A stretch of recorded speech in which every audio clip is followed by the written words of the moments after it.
नमस्कार। आज हम बात करेंगे संसाधनों की, रिसोर्सेस की।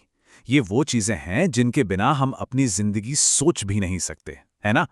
पर क्या ये सिर्फ प्रकृति का दिया हुआ कोई तोहफा है या इससे कुछ ज्यादा? चलिए आज इसी पहेली को सुलझाते हैं। अच्छा, चलिए एक सवाल से ही शुरू करते हैं। सोचिए जरा, अगर कल सुबह पता चले कि दुनिया का सारा तेल खत्म हो गया है, क्या होगा? गाड़ियां बंद, फैक्ट्रियां ठप, बिजली गुल, सब कुछ थम जाएगा, है ना?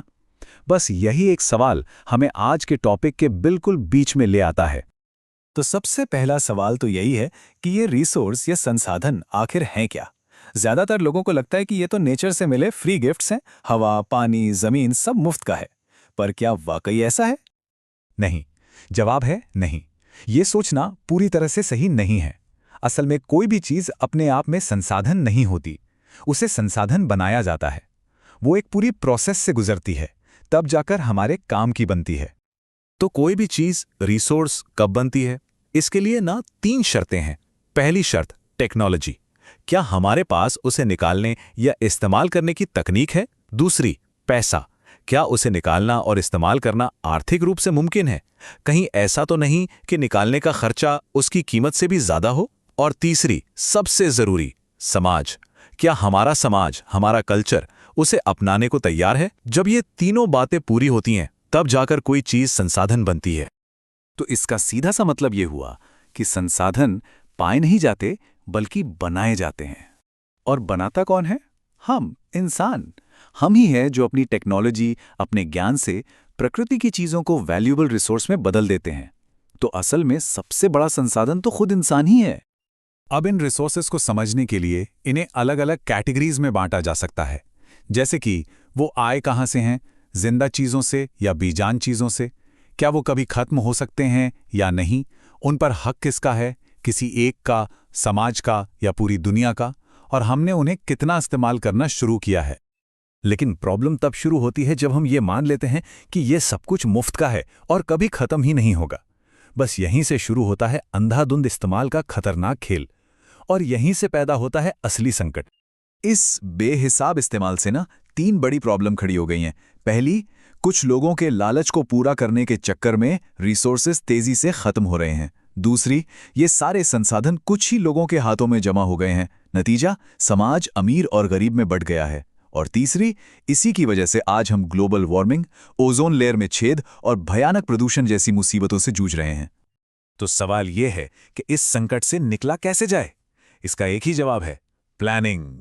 एक ऐसी प्लानिंग, एक ऐसी योजना जो सिर्फ आज का नहीं बल्कि आने वाले कल का भी सोचे। और यहीं से कॉन्सेप्ट आता है सस्टेनेबल डेवलपमेंट का, यानी सतत पोषणीय विकास। देखिए, इसका मतलब बहुत सीधा है। विकास ऐसा हो जिससे पर्यावरण को कोई नुकसान ना पहुंचे, और आज हम जो विकास कर रहे हैं वो आने वाली पीढ़ियों के हक को ना छीने, मतलब उनके हिस्से के संसाधन हम आज ही खत्म ना कर दें। ये एक बैलेंस बनाने की बात है। और ये बात कोई नई नहीं है। महात्मा गांधी ने तो ये बहुत पहले ही कह दिया था। उन्होंने कहा था, हमारे पास हर व्यक्ति की जरूरत पूरी करने के लिए बहुत कुछ है, लेकिन किसी एक के भी लालच को पूरा करने के लिए नहीं। कितनी गहरी बात है। असली प्रॉब्लम कमी की नहीं, लालच की है। देखिए, दुनिया को ये बात समझने में भी काफी वक्त लगा। ये सोच रातों रात नहीं बदली। इसकी शुरुआत हुई 1968 में, जब क्लब ऑफ रोम ने पहली बार आवाज उठाई। फिर 1974 में शूमेकर की किताब आई, स्मॉल इज ब्यूटिफुल। 1987 में ब्रंटलैंड कमीशन रिपोर्ट ने सस्टेनेबल डेवलपमेंट शब्द को पॉपुलर किया। और फिर 1992 में हुआ ऐतिहासिक रियो अर्थ समिट, जहां पूरी दुनिया एक साथ आई और एजेंडा 21 को अपनाया। तो ये एक लंबा सफर रहा है। अच्छा, चलिए अब इन बड़ी बड़ी बातों को एक बहुत ही जरूरी रिसोर्स के उदाहरण से समझते हैं, और वो है जमीन, लैंड।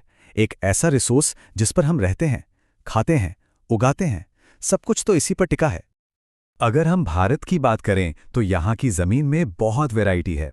करीब 43% हिस्सा प्लेन्स यानी मैदान है, जो खेती और इंडस्ट्री के लिए बेस्ट है। 30% पहाड़ हैं, जहां से हमारी नदियां निकलती हैं, हमारा इकोसिस्टम चलता है। और बाकी 27% पठारी इलाका है, जो खनिजों और फॉसिल्स का खजाना है। लेकिन इस कीमती संसाधन को हम ठीक से मैनेज नहीं कर पा रहे हैं। आपको पता है, 1952 की नेशनल फॉरेस्ट पॉलिसी कहती है कि देश के 33% हिस्से पर जंगल होने चाहिए। ये एक आइडियल सिचुएशन है, पर असलियत क्या है? असलियत ये है कि हमारे पास सिर्फ 23.4% के आसपास ही जंगल हैं। ये गैप देखिए कितना बड़ा है। और सिर्फ जंगल ही नहीं, हमारी जमीन की क्वालिटी भी खराब हो रही है। इसकी उपजाऊ शक्ति घट रही है। क्यों? वजहें साफ हैं।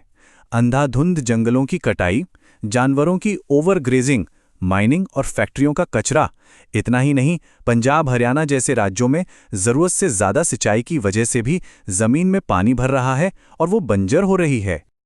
अब जमीन से ही जुड़ा है एक और बहुत जरूरी रिसोर्स, मिट्टी, सॉइल।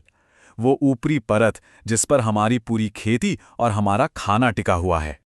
कहने को तो मिट्टी एक रिन्यूएबल रिसोर्स है, मतलब ये दोबारा बन सकती है, लेकिन असली बात यह है कि सिर्फ कुछ सेंटीमीटर मिट्टी बनने में लाखों साल लग जाते हैं। सोचिए, लाखों साल! इसका मतलब अगर हमने इसे खो दिया तो इसे वापस पाने में हमारी कई पीढ़ियां गुजर जाएंगी। पर अच्छी बात यह है कि इसे बचाने के तरीके भी हमारे पास हैं, जैसे पहाड़ों पर सीढ़ीदार खेत बनाना, जिसे टेरेस फार्मिंग कहते हैं, खेतों के बीच में घास की पट्टियां उगाना, या फिर खेतों के किनारे पेड़ों की लाइन लगा देना ताकि तेज हवा मिट्टी को उड़ाकर ना ले जाए। ये सब बहुत कारगर तरीके हैं मिट्टी को बचाने के। तो घूम फिरकर हम वापस उसी सवाल पर आते हैं। अगर ये धरती, ये संसाधन हम सबका साझा भविष्य हैं, तो इन्हें बचाने की जिम्मेदारी किसकी है? क्या सिर्फ सरकार की? नहीं, इसका जवाब किसी एक के पास नहीं है। ये हम सबकी जिम्मेदारी है। हमारे और आपके हर एक के छोटे छोटे एक्शन में इसका जवाब छिपा है। तो सवाल यह है कि हम अपनी जिम्मेदारी निभाने के लिए तैयार हैं?